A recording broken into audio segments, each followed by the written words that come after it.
नमस्कार, दुनिया आज तक देख रहे हैं आप। आपके साथ हूं मैं नेहा बातम। दुनिया आज तक में हम आपको दिखाते हैं दुनिया भर की ताजा तरीन खबरें, लेकिन शुरुआत दुनिया टॉप 10 के साथ। राष्ट्रपति पद की शपथ लेने से पहले अमेरिका के नवनिर्वाचित राष्ट्रपति जो बाइडेन एक्शन में आ गए हैं। कोरोना महामारी से बिगड़ते हालात के बीच बाइडेन ने एक बड़ी बैठक की। इस बैठक में 49 शहरों के मेयर शामिल हुए। स्पेन के राजा फिलिप 6 ने खुद को क्वारंटीन कर लिया है। रॉयल हाउस के सूत्रों के मुताबिक एक संक्रमित शख्स के संपर्क में आने के बाद राजा ने कदम उठाया। 52 साल के किंग फिलिप अब पूरी तरह से ठीक है। फ्रांस के पूर्व राष्ट्रपति निकोलस सार्कोजी के खिलाफ भ्रष्टाचार मामले की सुनवाई शुरू हो चुकी है। पूर्व राष्ट्रपति के 2012 में पद छोड़ने के बाद से उन पर भ्रष्टाचार के कई मुकदमे चल रहे हैं। सार्कोजी अगर दोषी पाए जाते हैं तो उन्हें 10 साल की सजा हो सकती है। इटली की राजधानी रोम में क्रिसमस की वजह से बाजार खोल दिए गए हैं। साथ ही सोशल डिस्टेंसिंग का पालन करवाने के लिए पुलिस की तैनाती की गई है। पुलिस सोशल डिस्टेंसिंग के साथ साथ मास्क न पहनने वालों पर नजर रख रही है। चीन के शंघाई इंटरनेशनल एयरपोर्ट पर बड़े पैमाने पर कोरोना टेस्टिंग की शुरुआत हो गई है। एयरपोर्ट पर तैनात 7 कर्मचारी और उनके परिजनों के संक्रमित होने के बाद ये कदम उठाया गया है। बेकाबू हुए महामारी को काबू में करने के लिए वेस्ट बैंक में 2 हफ्तों का लॉकडाउन लगाया गया है। फिलिस्तीनी प्राधिकरण के मुताबिक वेस्ट बैंक में सुबह 7 बजे से शाम 6 बजे तक कर्फ्यू लागू रहेगा। लैटिन अमेरिकी देश चिली ने पिछले 8 महीने से बंद पड़े अपने अंतर्राष्ट्रीय हवाई अड्डों को खोल दिया है। साथ ही चिली की सरकार ने विदेशियों के आगमन पर लगी रोक को हटा लिया है। युद्धग्रस्त देश यमन में तूफान और मूसलाधार बारिश ने बड़ी तबाही मचाई है। यहां के दर्जनों शहर और गांव में पानी घुस गया है, जबकि सैकड़ों घरों को नुकसान पहुंचा है। पाकिस्तान में हाथी की विदाई के लिए भव्य कार्यक्रम हुआ। इस्लामाबाद जू में हुए इस कार्यक्रम में चिड़ियाघर प्रशासन के साथ साथ कई गणमान्य लोग शिरकत करते हुए दिखाई दिए। यह हाथी कंबोडिया जा रहा है। अमेरिका के व्हाइट हाउस में क्रिसमस की तैयारियां शुरू हो गई हैं। क्रिसमस ट्री को लेकर पहुंची टीम का फर्स्ट लेडी मेलानिया ट्रंप ने स्वागत किया। 18 फीट ऊंचे क्रिसमस ट्री को व्हाइट हाउस के लॉन में लगाने का काम जारी है। चुनाव के नतीजे साफ होने के करीब 20 दिन बाद अमेरिकी राष्ट्रपति डोनाल्ड ट्रंप सत्ता हस्तांतरण यानी कि पावर ट्रांजिशन के लिए तैयार हो गए हैं। हालांकि उन्होंने अब तक ना तो औपचारिक तौर पर हार स्वीकार की है और ना ही प्रेसिडेंट इलेक्ट जो बाइडेन की जीत की बधाई दी है। बहरहाल सत्ता हस्तांतरण के लिए तैयार होने का मतलब यही है कि ट्रंप को अब व्हाइट हाउस छोड़ना होगा। अमेरिका में राष्ट्रपति चुनाव के नतीजे 3 नवंबर को आ चुके हैं। इसके बाद कानूनी पैंतरों के जरिए ट्रंप व्हाइट हाउस में बने रहने की कोशिश कर रहे हैं। अमेरिका में सत्ता हस्तांतरण की जिम्मेदारी federal agency general services administration यानी जीएसए की होती है। सोमवार की रात ट्रंप ने जीएसए की head of the department Emily Murphy को यह आदेश दिया कि वो ट्रांजिशन की शुरुआत करें। अमेरिका के भावी राष्ट्रपति जो बाइडेन ने अपनी टीम में शामिल होने वाले प्रमुख नामों की घोषणा कर दी है। नई टीम में ज्यादातर वही चेहरे शामिल हैं जो बराक ओबामा प्रशासन का हिस्सा थे। बाइडेन की टीम में एंटनी ब्लिंकन को सेक्रेटरी ऑफ स्टेट नामित किया गया है।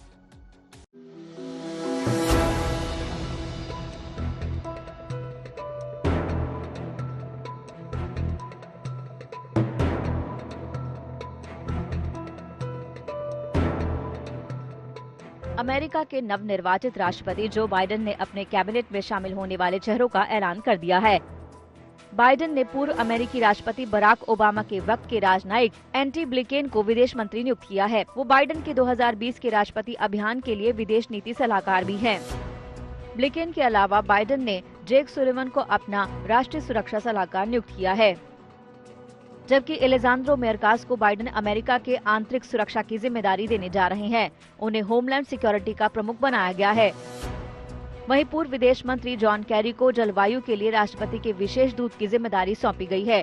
कैरी राष्ट्रीय सुरक्षा परिषद में इस पद पर बैठने वाले पहले अधिकारी होंगे। आपको बता दें कि चुनाव के बाद बाइडेन ने वादा किया था कि उनका मंत्रिमंडल अमेरिका की तरह ही दिखेगा और देश के आधुनिक राजनीतिक इतिहास में सबसे अलग होगा। आज तक ब्यूरो।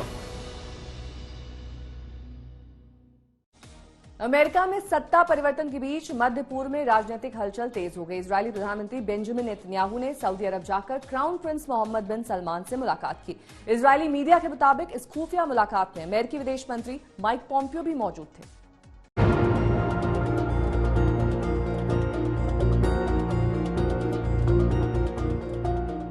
मध्य पूर्व में तेजी से बदलते हालात के बीच इजरायली प्रधानमंत्री बेंजामिन नेतन्याहू की सऊदी क्राउन प्रिंस मोहम्मद बिन सलमान से मुलाकात हुई।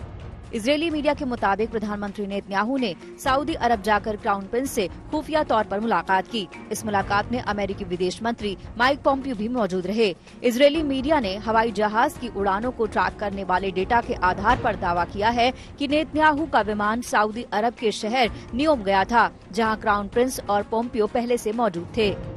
अगर इजरायली मीडिया की बात सही है तो ये सऊदी अरब और इजरायल के नेताओं के बीच पहली आधिकारिक बैठक होगी। हालांकि सऊदी अरब के विदेश मंत्री प्रिंस फैसल बिन फरहान अल सऊद ने नेतन्याहू के सऊदी अरब आने और क्राउन प्रिंस से मुलाकात की खबरों को नकार दिया है। साथ ही इजरायली प्रधानमंत्री बेंजामिन नेतन्याहू ने भी अपने सऊदी यात्रा की पुष्टि नहीं की है। दरअसल अमेरिका चाहता है कि इजरायल और अरब देशों के बीच संबंध सामान्य हो जाएं। राष्ट्रपति डोनाल्ड ट्रंप ने हाल ही में इजरायल और संयुक्त अरब अमीरात, बहरीन और सूडान के बीच राजनयिक संबंध स्थापित करने में अहम भूमिका निभाई थी। हालांकि सऊदी अरब कहता है कि जब तक फिलिस्तीन और इजरायल के बीच शांति समझौता नहीं हो जाता, वो इजरायल के साथ राजनयिक संबंध स्थापित नहीं करेगा। आज तक ब्यूरो। युद्धग्रस्त देश अफगानिस्तान को लेकर संयुक्त राष्ट्र ने चेतावनी जारी की है। यूएन के वर्ल्ड फूड प्रोग्राम का कहना है कि अफगानिस्तान एक साथ तीन संकट से जूझ रहा है। पहला, अफगानिस्तान में भीषण लड़ाई अब भी जारी है। दूसरा, यहां खाद्य संकट उत्पन्न होने का खतरा है। तीसरा ये कि देश कोरोना महामारी से भी परेशान है। साथ ही यहां जलवायु परिवर्तन भी बड़ा संकट बनकर उभर रहा है। विश्व खाद्य कार्यक्रम का कहना है कि अफगानिस्तान में करीब 42% लोग कुपोषण का शिकार हैं, जिसमें 29 लाख बच्चे और गर्भवती महिलाएं शामिल हैं। अफगानिस्तान में कोरोना महामारी भी विकराल रूप लेती जा रही है। अब तक यहां मौत का आंकड़ा 1700 हो चुका है, जबकि 45,000 लोग संक्रमित हैं। रूस में कोरोना की रफ्तार बेलगाम होती जा रही है। यहां 24 घंटे में रिकॉर्ड 25,173 मामले सामने आए, जिसके बाद रूस में कोरोना का आंकड़ा 21,14,000 को पार कर गया है।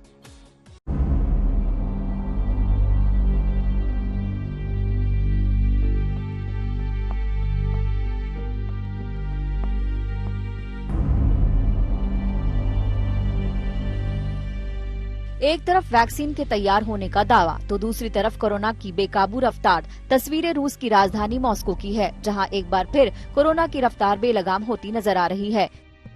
यहां 24 घंटों में रिकॉर्ड 25,173 केस मिले। अब रूस में कोरोना केसों का आंकड़ा 21,14,000 से ऊपर पहुंच गया है, जबकि 36,000 से ज्यादा लोगों की मौत हो चुकी है। फेडरल रिस्पांस सेंटर ने ये जानकारी दी। इससे पहले रूस में 21 नवंबर को सबसे ज्यादा 24,822 मामले सामने आए थे।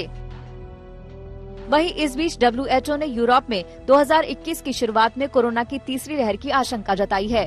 WHO के विशेष अधिकारी डेविड नबारो ने कहा कि गर्मियों के दौरान यूरोपीय देशों की सरकारों ने जरूरी इंतजाम नहीं किए।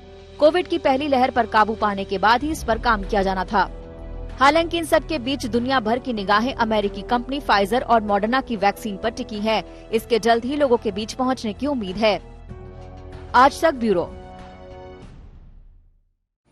अमेरिकी सरकार ने थैंक्सगिविंग डे के मौके पर लोगों को यात्रा से बचने की सलाह दी है, लेकिन सरकार की अपील का कोई असर नहीं दिख रहा। लोगों ने बड़ी संख्या में थैंक्सगिविंग डे की छुट्टियों में घूमने के लिए उड़ानों के टिकट बुक करा लिए।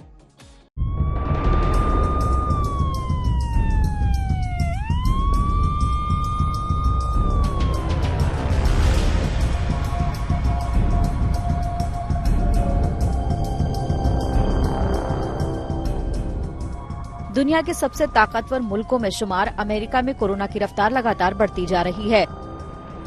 अमेरिका में पिछले हफ्ते करीब 10,000 लोगों की मौत कोरोना संक्रमण की वजह से हो गई थी। संक्रमण से हुई मौतों की रफ्तार पर लगाम पाने में अमेरिकी सरकार अब तक नाकाम साबित हुई है। हर दिन यहां करीब 1.5 लाख मामले औसतन सामने आ रहे हैं।